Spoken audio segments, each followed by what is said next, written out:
Si me hubieran dicho hace un año, incluso hace 6 meses, que mi propia nuera, la mujer que Daniel, mi hijo, había elegido para compartir su vida, la madre de mi querida nieta Sofía, intentaría despojarme de todo, que los ahorros de toda una vida de trabajo, de privaciones, de sueños aplazados, se convertirían en la carnada de una trampa familiar tan cruel, tan calculada, simplemente no lo habría creído. Ni en mis pesadillas más oscuras, en esos terrores nocturnos que a veces acompañan la vejez, habría imaginado una maldad tan íntima, tan cercana, nacida del corazón de la familia.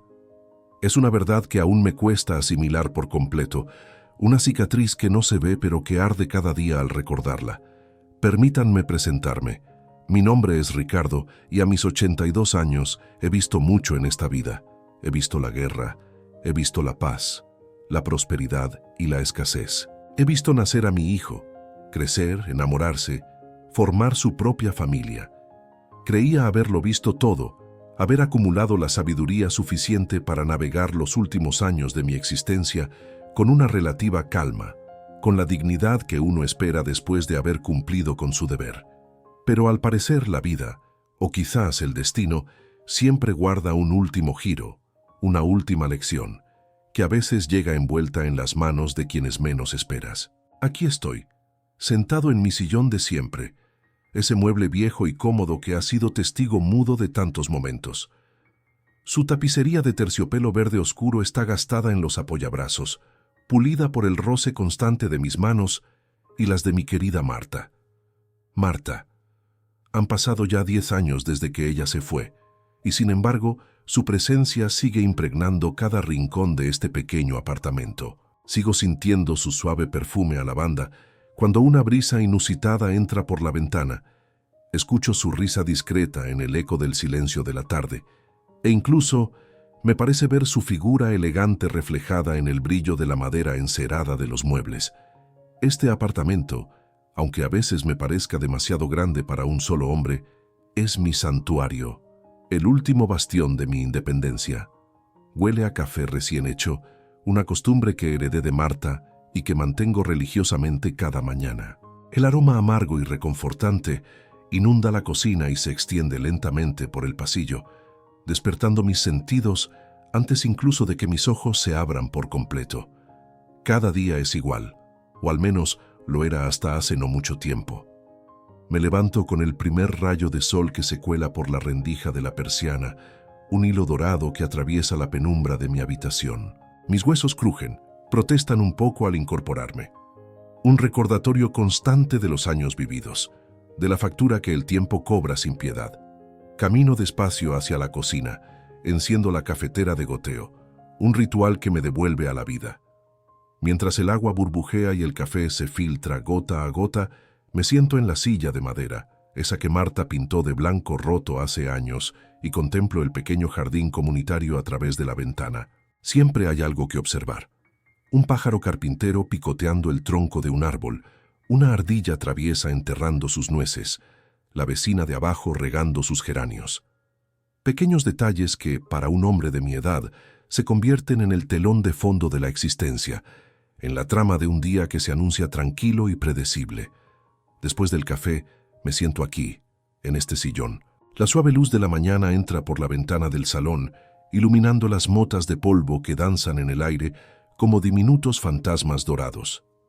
Abro el periódico, no para buscar grandes noticias que rara vez me conciernen ya, sino para leer las esquelas, quizás un artículo de opinión sobre algún tema de interés local, o simplemente para pasar las páginas sintiendo el crujido del papel entre mis dedos.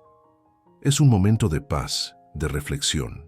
A menudo mi mirada se detiene en el retrato de Marta que descansa sobre la chimenea. Su sonrisa dulce, sus ojos amables. Habríamos celebrado 60 años de casados este año. 60 años.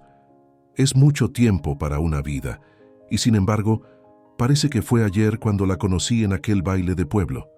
La extrañé cada día desde que se fue, pero había aprendido a vivir con esa ausencia, a llenar el vacío con recuerdos y con la presencia de Daniel y Sofía. Mi hijo, Daniel, un buen hombre, trabajador, algo despistado a veces, pero con un corazón de oro. Siempre se preocupó por mí. Venía a verme los fines de semana, me llevaba al médico, me ayudaba con los pequeños arreglos de la casa. Y Sofía, mi nieta, la luz de mis ojos. Era una adolescente ya, pero seguía siendo mi pequeña, con su risa contagiosa y su entusiasmo por la vida. Ellos eran mi todo, el sentido de mis últimos años. Y luego estaba Camila, la esposa de Daniel, mi nuera. Al principio la acepté con el cariño que se le da a la pareja de un hijo. Era una mujer vivaz, con una sonrisa amplia y unos ojos brillantes que parecían prometer alegría. Era atenta conmigo, o al menos eso creía yo. Al principio, venía a menudo con Daniel y Sofía, y luego a veces venía sola, trayéndome algún dulce casero o simplemente para charlar un rato mientras tomábamos un té. Me preguntaba cómo estaba, si necesitaba algo, si me sentía solo. Me hacía sentir querido, importante. Me hablaba de los problemas de Daniel en el trabajo, de las preocupaciones sobre la hipoteca, de los gastos de Sofía en el colegio, siempre con un tono de confidencia, de preocupación compartida, como si fuéramos un equipo. Yo, un viejo ingenuo, veía en ella a una hija más, una mujer que se preocupaba genuinamente por el bienestar de su familia. Mis ahorros, mis ahorros. No eran una fortuna, no, pero eran el fruto de 60 años de trabajo honrado, de cada peseta guardada con celo, de cada capricho negado para asegurar un futuro. Trabajé en la fábrica de textiles desde los 18 años hasta la jubilación, haciendo turnos interminables, soportando el ruido ensordecedor de las máquinas, el olor a tela y a aceite. Marta, por su parte, era modista, y cada puntada que daba era un trozo de nuestro futuro. No derrochamos nunca. Viajes, lujos, caprichos. Todo lo pospusimos para cuando fuéramos mayores, para cuando tuviéramos más seguridad. Y cuando llegó la jubilación, esos ahorros se convirtieron en mi colchón, mi garantía de independencia. No los quería para irme de crucero, ni para comprarme un coche nuevo. Los quería para tener la certeza de que nunca sería una carga para Daniel, de que tendría suficiente para mis medicinas, para alguna reparación inesperada en casa, y sobre todo, para dejarles algo a Daniel y a Sofía cuando yo ya no estuviera. Era mi legado, mi pequeña contribución al futuro de mi sangre. A veces me quedaba mirando el estado de cuenta en el buzón. El papel crujía ligeramente, el tacto era frío. No era solo un número, era el sudor de mi frente, el sacrificio de Marta, la promesa de un futuro para los míos. Cada vez que Camila, mi nuera, me preguntaba sobre mis asuntos, sobre cómo me arreglaba con la pensión, yo le respondía con una sonrisa evasiva. Bien, hija, bien. Siempre me las arreglo. No era una cuestión de desconfianza, al menos no al principio. Era simplemente mi forma de mantener mi privacidad, de no preocuparles, de no exponer mi vulnerabilidad. Pensaba que sus preguntas eran solo curiosidad, una forma de mostrar interés, un pequeño pinchazo de incomodidad quizás, una sensación fugaz de que sus ojos brillaban un poco más de lo normal cuando el tema del dinero salía a colación, pero lo achacaba a mi vejez, a mi tendencia a ver fantasmas donde no los había. Ricardo, te estás volviendo un viejo gruñón, me decía a mí mismo, riéndome suavemente. Qué equivocado estaba. Esa era solo la punta del iceberg, el primer indicio de la tormenta que se avecinaba, de la manipulación silenciosa que ya estaba echando raíces en mi vida, en la vida de un hombre que solo quería paz y la felicidad de su familia. Mis días se sucedían con una calma que ahora, al recordarla, me parece casi irreal, una paz que se sentía tan sólida como los cimientos de este viejo edificio. Cada mañana, después de mi café y mi periódico, me dedicaba a las pequeñas tareas que llenaban mis horas. A veces, regaba las pocas plantas que Marta había dejado en el balcón, cuidándolas con el mismo esmero con el que ella lo hacía, sintiendo una conexión con su recuerdo en cada hoja verde, en cada brote nuevo. Otras veces, me sentaba a releer alguno de mis libros favoritos, novelas de aventuras de mi juventud, o ensayos históricos que me transportaban a otras épocas, permitiéndome escapar por un rato de la rutina diaria. La verdad es que nunca fui un hombre de grandes ambiciones ni de lujos. Mi felicidad residía en la sencillez, en el orden de mi vida, en la posibilidad de disfrutar de un buen libro o de una conversación tranquila. Los fines de semana eran diferentes. Eran los días en que el silencio de la casa se rompía con la algarabía de la vida familiar. Daniel, mi hijo, y Sofía, mi nieta, venían a visitarme. A veces Camila, mi nuera, les acompañaba. Eran momentos que atesoraba. Las risas de Sofía, sus historias sobre el colegio, sus dibujos coloridos que llenaban mi nevera. Daniel, con su presencia tranquilizadora, arreglándome alguna bombilla que no alcanzaba, o simplemente sentándose a mi lado para ver un partido de fútbol, charlando sobre trivialidades, sobre el tiempo, sobre el trabajo. Camila, en esos primeros tiempos, parecía encajar perfectamente en ese cuadro familiar.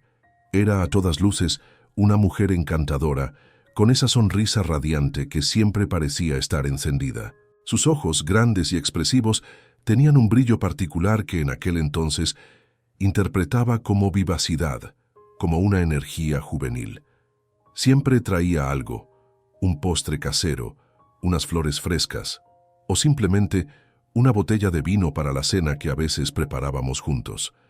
Su conversación era fácil, llena de anécdotas sobre su día, sobre Sofía, sobre las pequeñas dificultades y alegrías de la vida. Se interesaba por mis historias.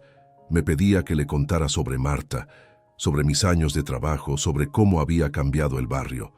Yo, como un abuelo orgulloso y un suegro contento, le entregaba mi confianza sin reservas.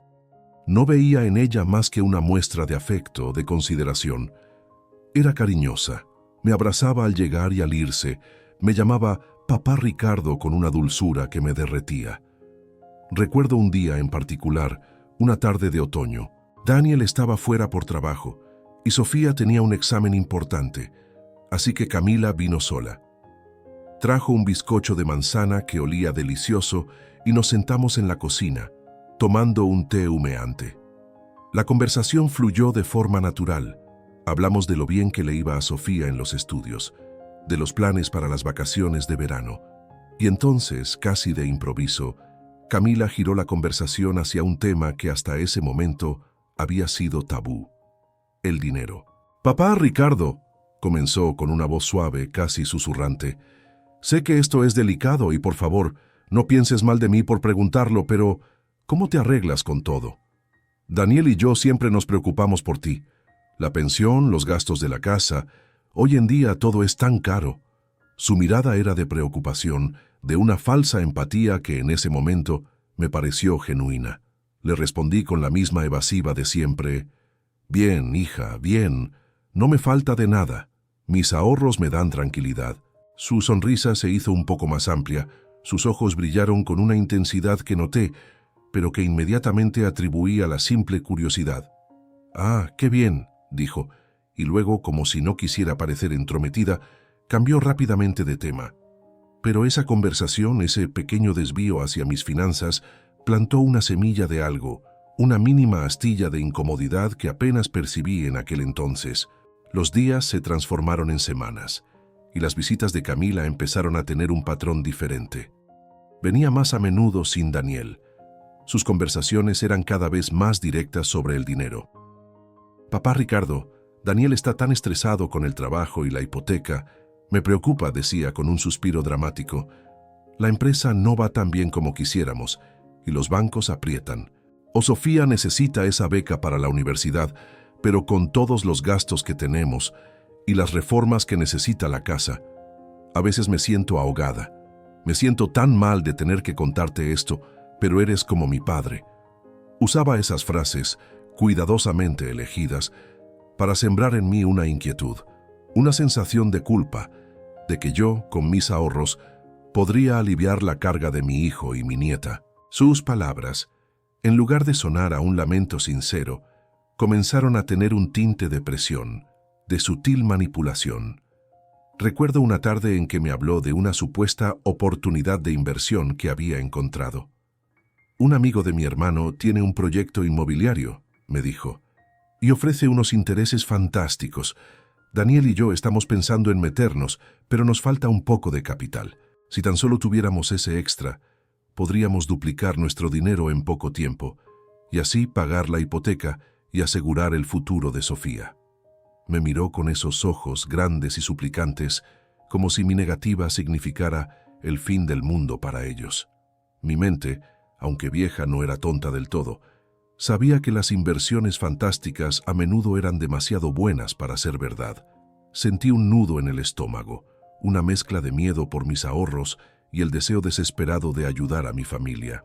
La idea de que Daniel estuviera sufriendo en silencio, de que Sofía no pudiera tener el futuro que merecía por falta de dinero, me carcomía. Pasé noches sin dormir, dando vueltas en la cama, debatiéndome. Mis ahorros eran mi seguridad, pero ¿qué era la seguridad sin la felicidad de mi propio hijo? Esa fue la pregunta que me taladró la mente una y otra vez. La manipulación de Camila era sutil, casi invisible, pero implacable. No era una petición directa al principio, sino una serie de comentarios, de situaciones creadas para hacerme sentir que era mi responsabilidad. Un día, trajo a Sofía y la niña me preguntó inocentemente: «Abuelo, ¿es verdad que papá está muy triste por el dinero? ¿Vamos a tener que mudarnos de casa?» Aquella pregunta salida de la boca de mi nieta me rompió el corazón. No sabía si Camila había instruido a Sofía, pero el efecto fue devastador. Ahí fue cuando mi resistencia empezó a flaquear de verdad. Un par de días después, Camila volvió, sola. Su rostro mostraba una preocupación extrema. «Papá Ricardo», dijo, con voz casi rota, «hemos llegado a un punto crítico. La hipoteca nos ahoga. Si no conseguimos ese dinero para la inversión, lo perderemos todo. No sé qué hacer. Daniel no quiere contarte nada para no preocuparte, pero yo no puedo con esta carga». Sus ojos se llenaron de lágrimas, aunque ni una sola rodó por sus mejillas. Fue una actuación magistral, digna de un Oscar. Y yo, el viejo iluso, caí de lleno en la trampa. «¿Cuánto necesitan, hija?», le pregunté, sintiendo que mi voz apenas salía. Ella secó unas lágrimas imaginarias y me dio una cifra. «Es mucho, papá Ricardo. Prácticamente todos tus ahorros, pero sería solo por unos meses. Te lo juro. En cuanto la inversión dé sus frutos, te lo devolveremos con creces y podrás ver a Daniel y Sofía libres de preocupaciones». No me atreví a preguntarle a Daniel directamente. Camila me había convencido de que sería una carga más para él, que lo estresaría aún más. Me había aislado sutilmente. Había cortado mis puentes de comunicación directa con mi hijo, haciéndome creer que yo era el único al que ella podía confiarle sus penas y sus soluciones. Y así, con el corazón encogido pero convencido de que estaba haciendo lo correcto por mi familia, accedí. El día de ir al banco fue una tortura. Aún puedo recordar cada detalle con una nitidez dolorosa. Camila me recogió en su coche, con una sonrisa más brillante que nunca, casi triunfal. «Verás, papá Ricardo, esto será lo mejor para todos. Nos sacarás de un apuro tremendo». Entramos en el banco, el mismo banco donde Marta y yo habíamos abierto nuestra primera cuenta, el mismo donde había depositado cada uno de nuestros sueldos durante décadas. Las luces fluorescentes del techo se reflejaban en el suelo pulido, creando un ambiente frío, aséptico, que contrastaba con la calidez de mi hogar. El murmullo de las conversaciones, el tecleo de los ordenadores, el olor a papel y tinta, todo se sentía extraño, ajeno. Nos sentamos frente a una joven empleada, su rostro amable pero profesional. Camila, con su desparpajo habitual, tomó la palabra, explicando la situación con una elocuencia que casi me convence de que todo era una buena idea.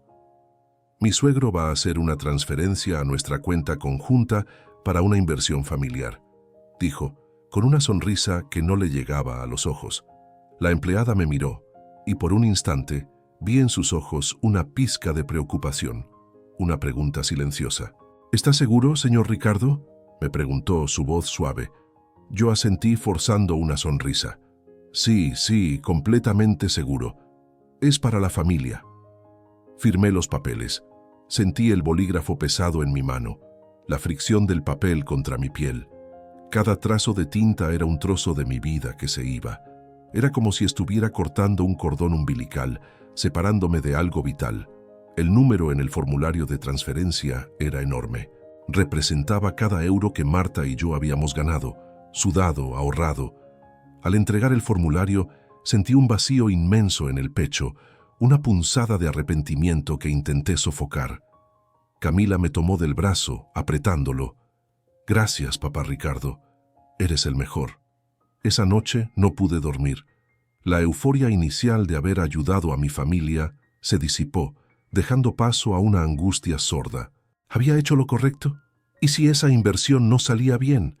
¿Y si Camila no me devolvía el dinero?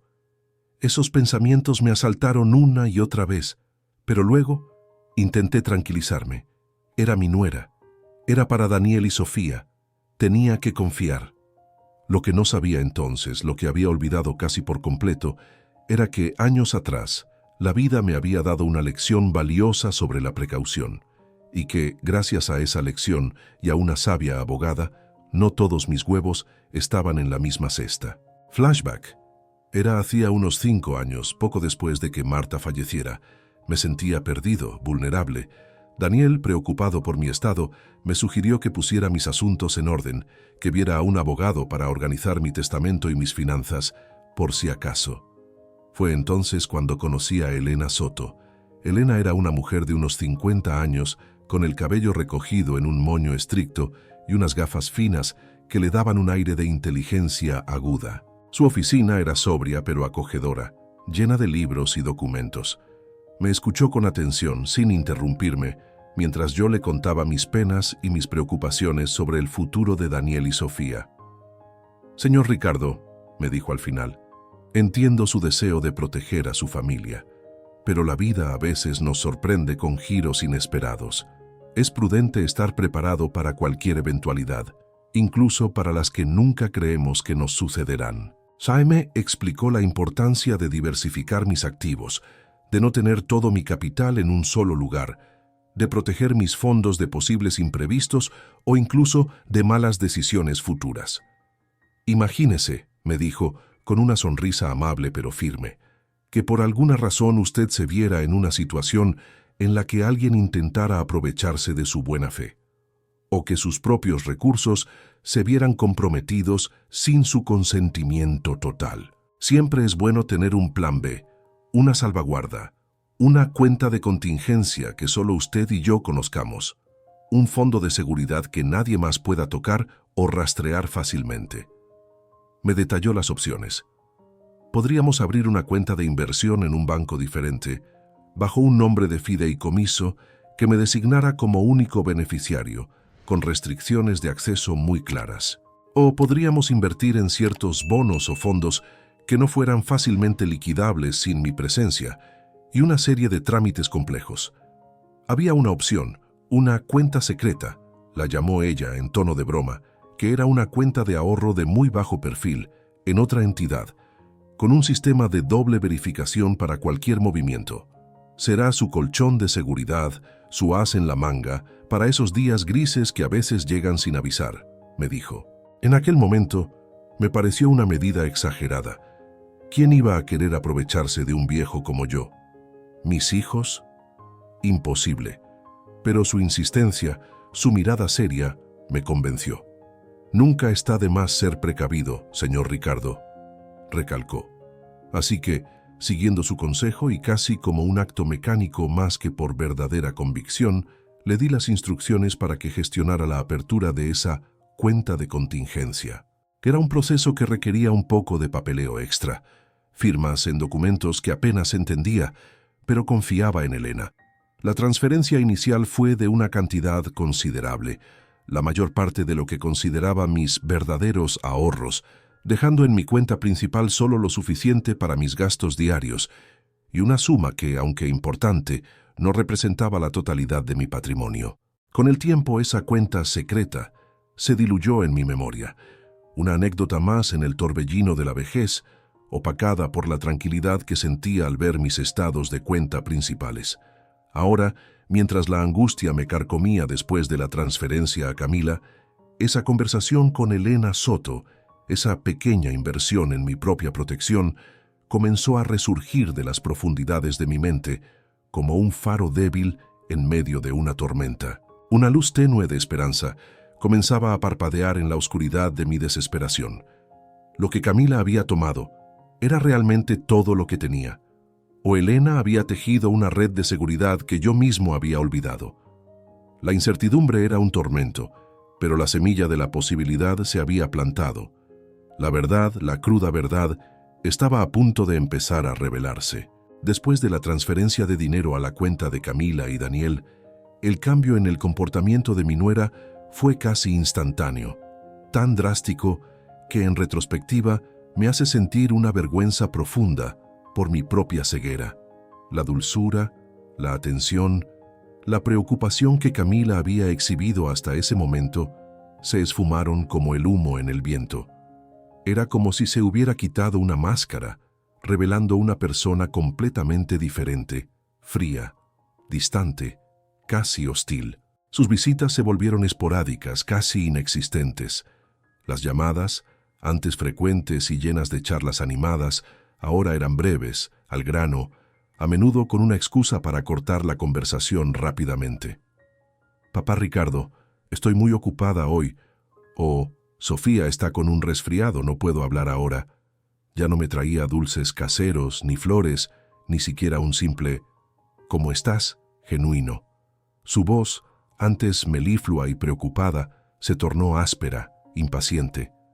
Si yo intentaba iniciar una conversación más allá de lo superficial, ella me interrumpía, me daba la razón sin escucharme realmente, o simplemente cambiaba de tema de forma abrupta. Era como si mi presencia se hubiera vuelto una molestia, un estorbo. Mi corazón se encogió con cada desplante, con cada silencio. La sensación de ser un objeto usado y desechado se apoderó de mí, una amargura que nunca había experimentado. No era solo la ausencia de afecto, sino la constatación de que todo lo que había mostrado era una farsa, una estrategia para lograr su objetivo. Y lo había logrado. Mi hijo, Daniel, también comenzó a distanciarse, o al menos eso me parecía a mí. Las llamadas que antes me hacía regularmente se hicieron menos frecuentes. Cuando lograba hablar con él, su voz sonaba cansada, distante. Intentaba sonsacarle sobre la inversión que Camila había mencionado, sobre cómo iba todo. Él siempre respondía con vaguedades. «Camila se encarga de todo, papá, está bien, no te preocupes». O «Las cosas van un poco lentas, pero Camila dice que es normal».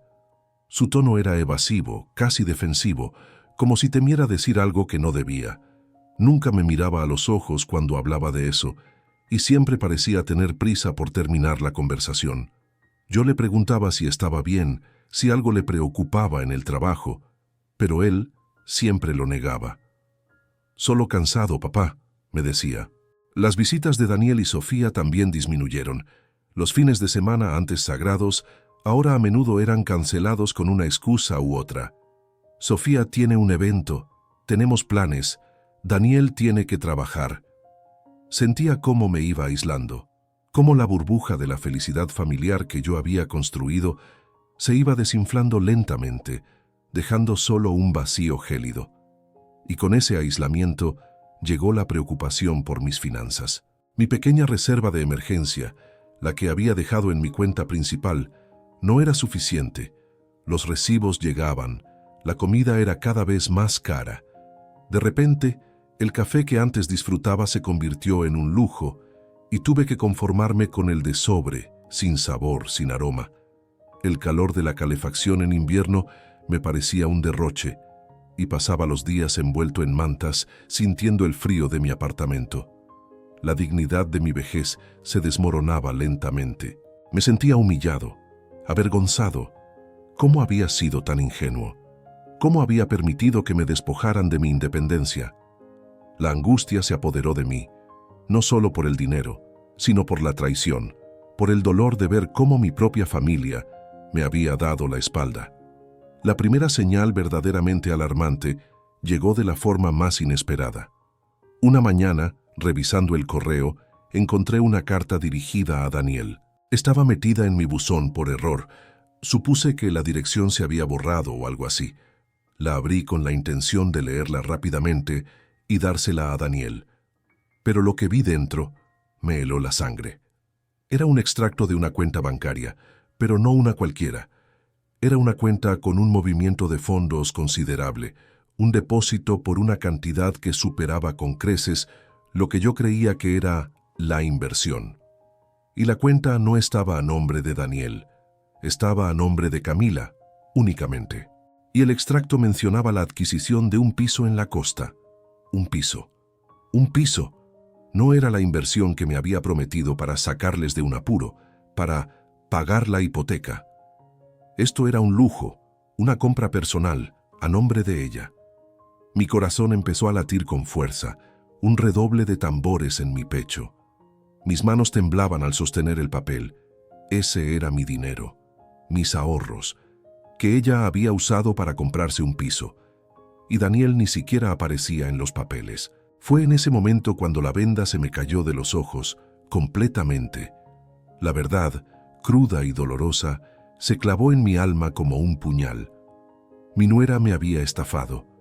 Había usado mi dinero, no para la familia, sino para su propio beneficio, y sin contar con Daniel. La furia, una furia que rara vez experimentaba, se apoderó de mí. Era una rabia fría, quemante, que me hacía apretar los puños hasta que mis nudillos se pusieron blancos. «Esto no está bien, esto no puede ser», me repetía a mí mismo. Empecé a atar cabos, los nuevos y costosos pendientes de Camila que había notado la última vez que la vi de cerca.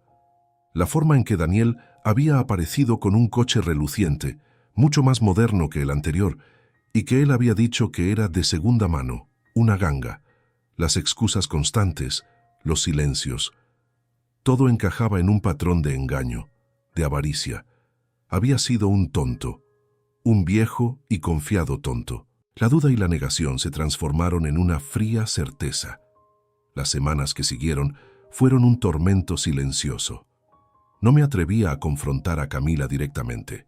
Temía su reacción, temía que negara todo y que yo, sin pruebas más allá de un extracto de cuenta que no era mío, quedara como un viejo paranoico. Y lo más importante, temía la reacción de Daniel. ¿Sabía él algo? ¿Era cómplice?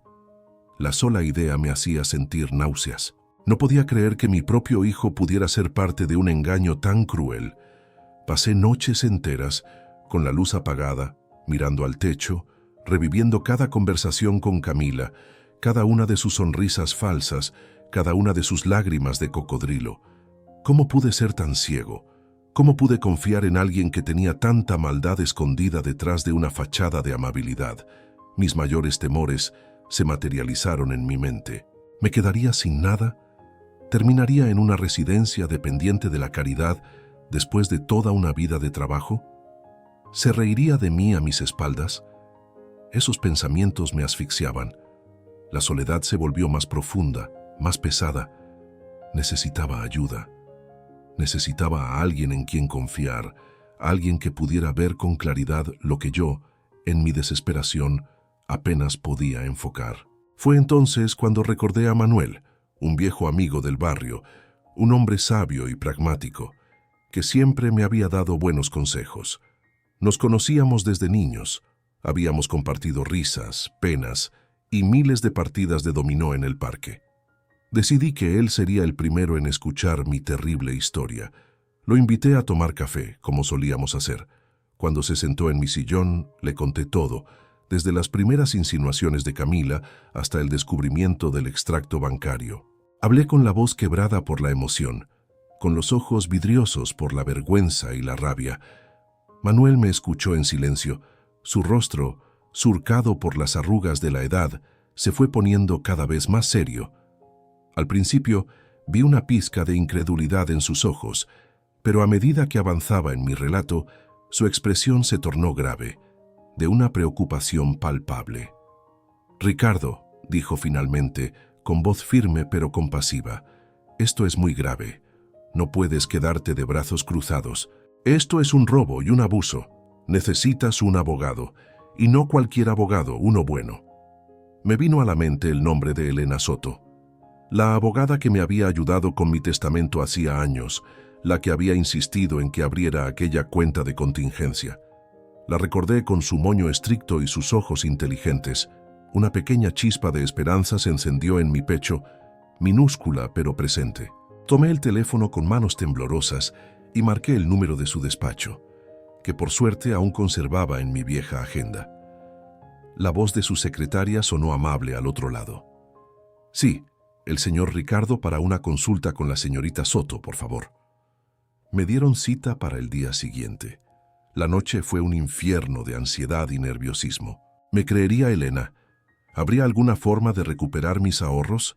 Y lo de la cuenta de contingencia sería tan solo un espejismo en mi mente senil. Al día siguiente, me presenté en el despacho de Elena Soto. El lugar no había cambiado mucho. La misma calma, el mismo olor a libros viejos. Elena me recibió con una sonrisa profesional y me invitó a sentarme. Su mirada era penetrante, capaz de ver más allá de las palabras. Le conté mi historia de nuevo, con detalles aún más crudos, con la vergüenza quemándome el rostro. Le hablé de la manipulación, de la transferencia, del extracto bancario de Camila, de la sospecha de que Daniel era ignorante o cómplice. Al terminar, Elena se quitó las gafas y las apoyó sobre la mesa. Su expresión era indescifrable. «Señor Ricardo», comenzó, su voz grave, «lo que me cuenta es muy serio. Es un caso claro de abuso financiero y, potencialmente, de estafa. Pero necesito que me diga algo con total sinceridad. ¿Recuerda lo que hablamos hace unos 5 años? Sobre la diversificación de sus activos, sobre la cuenta de contingencia que abrimos. Esa cuenta secreta que le dije que sería su as en la manga para protegerse de imprevistos». Mi corazón dio un vuelco. La cuenta de contingencia. Había olvidado casi por completo su existencia. En mi desesperación, mi mente solo podía pensar en la cuenta principal que había vaciado. «Sí», logré decir con la voz apenas un susurro. «Sí, lo recuerdo vagamente. Una cuenta en otro banco, ¿verdad?» Elena asintió con una pequeña sonrisa. «Exacto. Una cuenta con un fideicomiso especial, de muy bajo perfil, con restricciones de acceso muy claras. Una cuenta que, en aquel momento, le pareció un poco exagerada, ¿recuerda? Pues bien, señor Ricardo, le tengo una buena noticia. Esa cuenta, la que contiene la mayor parte de su verdadero patrimonio, está intacta. Camila no tiene la menor idea de su existencia. El dinero que usted transfirió a su cuenta conjunta era una suma considerable, sí, pero no representaba la totalidad, ni siquiera la mayor parte de sus ahorros. Habíamos acordado que usted mantendría un saldo operativo en su cuenta principal y el grueso de su capital lo protegeríamos allí. La noticia me golpeó como una ola de alivio tan inmenso que sentí que el aire regresaba a mis pulmones. Mis ojos se llenaron de lágrimas, pero esta vez eran lágrimas de gratitud, de esperanza. No lo había perdido todo. Gracias a la previsión de Elena, gracias a aquella conversación de hacía años, la mayor parte de mi legado estaba a salvo. «Gracias, Elena, gracias», exclamé, mi voz temblorosa. «No sabe lo que esto significa». Elena me tranquilizó. «Aún no hemos ganado, Ricardo. Esto es solo el principio. Pero ahora tenemos un as en la manga, como usted dice. La intención de Camila era robarle, y la ha demostrado. Ahora debemos actuar con inteligencia». Los días siguientes fueron de intensa actividad. Elena, con su eficiencia característica, empezó a reunir pruebas, solicitó extractos bancarios, investigó el registro de la propiedad de ese nuevo piso a nombre de Camila, buscó patrones en los movimientos de sus cuentas, me explicó los entresijos legales del abuso de ancianos, de la estafa, de la manipulación. Cada nuevo documento, cada nueva información que encontrábamos, reforzaba la evidencia de la malicia de Camila. Descubrimos que había usado mi dinero para financiar un estilo de vida que no correspondía con los ingresos de Daniel, para comprar joyas, ropa de marca y sí, para la entrada de ese piso que ahora figuraba solo a su nombre. Las pruebas se acumulaban, un muro de evidencia irrefutable contra ella. Mientras tanto, el comportamiento de Camila se volvió más agresivo. Me llamaba exigiendo dinero para gastos inesperados, amenazaba con que, si no le daba más, No me permitiría ver a Sofía. Su verdadera naturaleza, despojada de cualquier disfraz, era de una frialdad y una crueldad que me helaban la sangre. Un día llegó la gota que colmó el vaso, la acción que sellaría su destino. Recibí una notificación de un notario. No era para mí directamente, sino una copia informativa. Se trataba de una propuesta de modificación del testamento de Daniel. Y lo más impactante, el borrador de ese nuevo testamento excluía cualquier mención a mí o a Sofía y transfería la mayor parte de los bienes de Daniel a un fideicomiso que Camila controlaría por completo. Estaba intentando desheredar a mi propio hijo y a mi nieta en su propio testamento, utilizando la influencia que tenía sobre Daniel, o quizás con una falsificación, no lo sabía. Pero la intención era clara. Quería asegurar su control absoluto sobre todo el patrimonio familiar. Y yo, suegro y mi nieta, sobraban. Esta vez la furia no fue fría. Fue una explosión de rabia ardiente, una indignación profunda. «Esto es imperdonable», le dije a Elena, mi voz temblorosa de ira. «No solo me robó, sino que ahora quiere destruir a mi propia familia. Hay que detenerla». Elena asintió, su rostro severo. «Ahora sí, Ricardo. Ahora tenemos todo lo que necesitamos. Su intención maliciosa es innegable. Diseñamos un plan». Elena sugirió una reunión formal para aclarar los asuntos del testamento de Daniel, un eufemismo que ocultaba nuestra verdadera intención. Citamos a Camila y a Daniel en el despacho de Elena. La tensión era palpable. Daniel, ajeno a todo, parecía incómodo, casi con miedo en la mirada. Camila, en cambio, entró con una arrogancia desmedida, una sonrisa de suficiencia dibujada en sus labios. Creía que lo tenía todo, que había ganado. La reunión se llevó a cabo en la elegante y sobria oficina de Elena. El aire se sentía pesado, cargado de una expectativa silenciosa. El reloj de pared marcaba el paso de los segundos con una lentitud exasperante. Elena, sentada al frente de su gran escritorio de caoba, tenía una pila de documentos cuidadosamente ordenados a su lado. Yo estaba sentado a su derecha, mis manos sobre mis rodillas, apretándolas con fuerza para contener el temblor. Daniel, mi hijo, estaba a mi izquierda, su rostro pálido, sus ojos clavados en el suelo. Camila, frente a nosotros, se había sentado con una postura altiva, cruzando las piernas, su bolso de marca descansando a su lado. Su sonrisa, una mueca petulante, revelaba su confianza, su creencia de que había logrado su objetivo. Había ganado. Pensaba que la reunión era solo una formalidad, el último acto de su obra maestra de engaño. Elena inició la conversación con un tono calmado, casi monótono. «Gracias a todos por venir. Hemos convocado esta reunión para discutir los asuntos relacionados con el patrimonio del señor Ricardo y algunas preocupaciones que han surgido recientemente».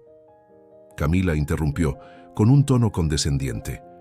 «Oh, por favor, Elena, no hay necesidad de tanta formalidad.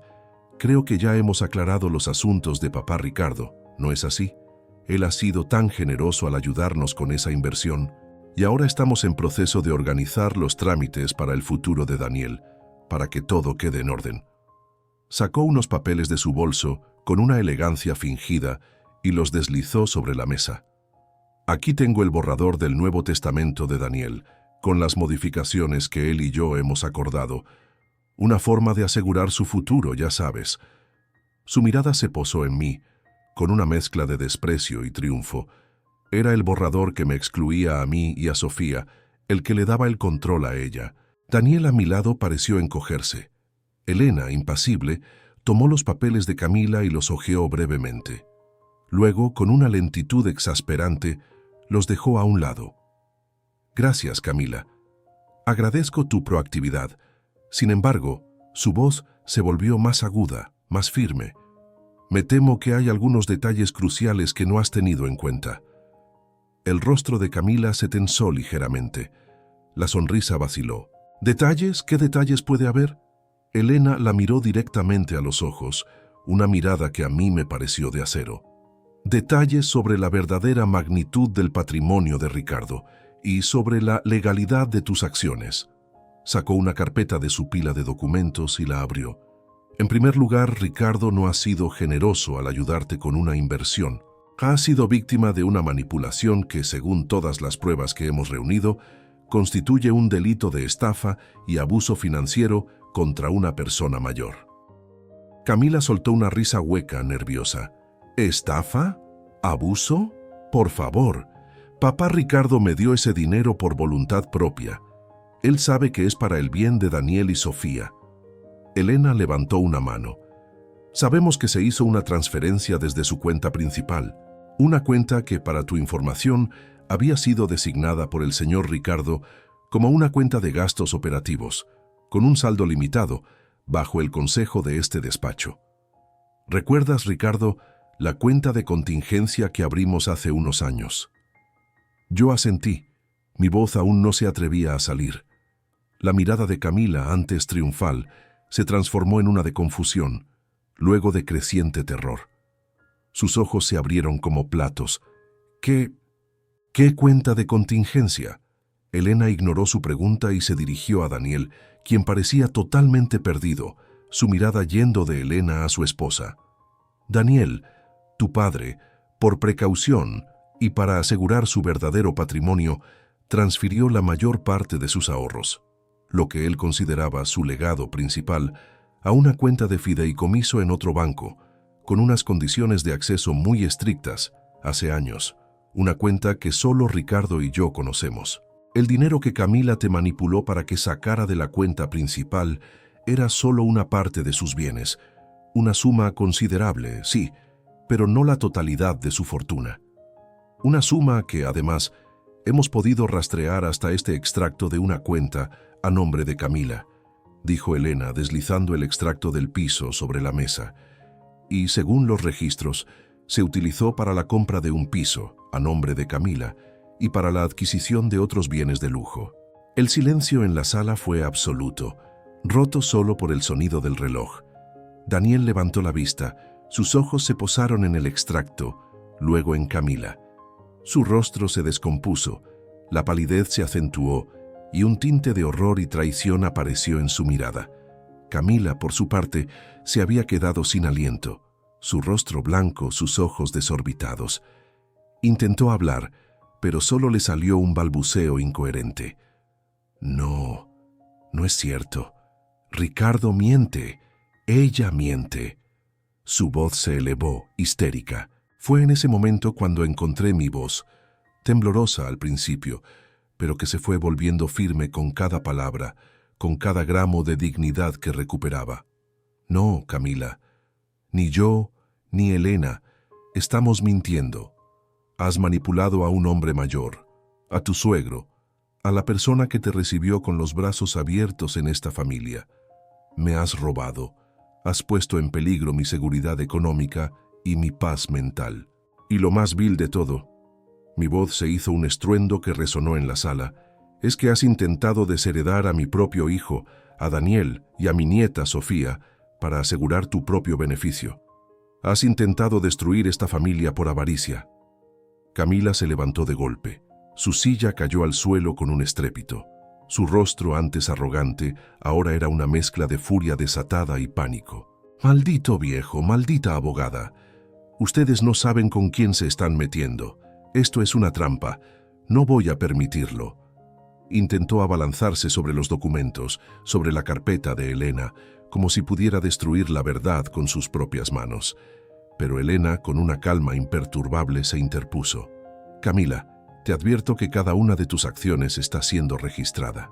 Tenemos pruebas irrefutables de tus movimientos bancarios, de las conversaciones en las que manipulaste a Ricardo y de este intento de modificación testamentaria. No solo no tienes derecho a los bienes de Ricardo, sino que ahora mismo estás incurriendo en un delito de obstrucción a la justicia y podrías enfrentarte a cargos muy serios de estafa, fraude y abuso de ancianos. Podemos llevar esto a los tribunales y te aseguro que no saldrás indemne. Daniel, que había permanecido mudo y petrificado durante todo el altercado, finalmente reaccionó. Se levantó, su mirada clavada en Camila, una mirada de profundo dolor y decepción. ¿Es verdad, Camila?, preguntó, su voz rota. «¿Todo esto es verdad? ¿Me has mentido? ¿Has intentado hacerle esto a mi padre, a Sofía?» Camila se giró hacia él, su rostro descompuesto, intentando aún mentir, manipular. «Daniel, no les creas. Están intentando volverte en mi contra. Es tu padre, está senil. Esta abogada solo quiere dinero». Pero era demasiado tarde. La máscara se había caído por completo. La verdad, cruel y despiadada, había salido a la luz en la fría oficina de Elena Soto. La batalla, al menos en esa sala, había terminado, y aunque la victoria tenía un sabor amargo, la dignidad, por fin, había sido restaurada. La confrontación en el despacho de Elena fue caótica, un huracán de emociones que me dejó exhausto, pero extrañamente aliviado. Camila, despojada de su máscara, de su fachada de amabilidad, se convirtió en una furia desatada. Sus gritos, sus insultos, sus amenazas resonaron en la elegante sala, un eco desagradable de la miseria que había intentado sembrar en mi vida.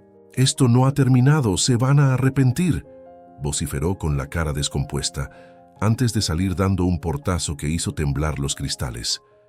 La dejó sola, envuelta en su propia desesperación y rabia. Daniel, mi hijo, se quedó allí, de pie, inmóvil, como una estatua de dolor. Su rostro estaba pálido, sus ojos vacíos, fijos en el punto por donde Camila había desaparecido.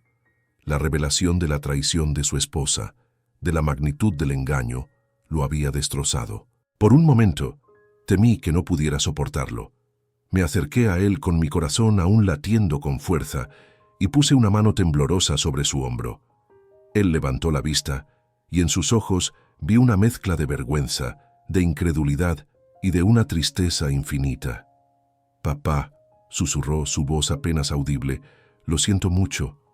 No sabía, no tenía idea de que ella era capaz de algo así». Le apreté el hombro con fuerza. «No es tu culpa, hijo. Ella nos engañó a todos. Supo manipularnos con maestría». Elena, con su habitual serenidad, nos dejó unos minutos para asimilar lo ocurrido. Luego volvió a sentarse en su escritorio. «Daniel», dijo, su voz suave pero firme, «la situación es grave. Las pruebas contra Camila son irrefutables.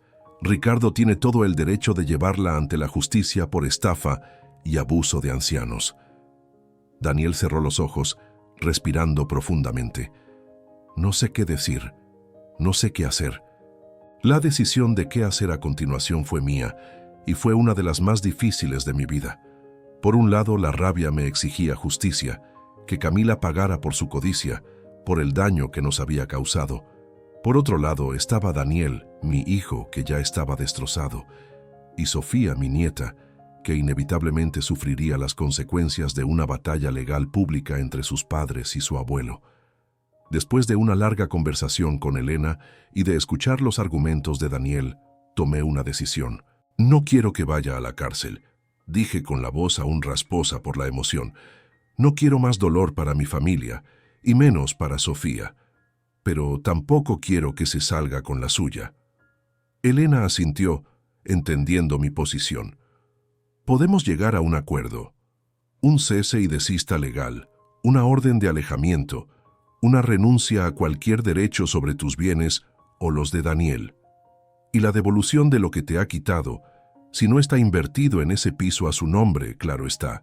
Acordamos no presentar cargos penales, a cambio de que Camila firmara un acuerdo legal que la despojaba de cualquier reclamo sobre mis bienes y los de Daniel y que la prohibía acercarse a mí o a Sofía.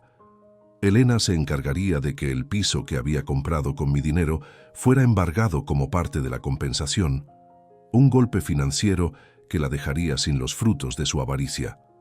Fue una victoria agridulce.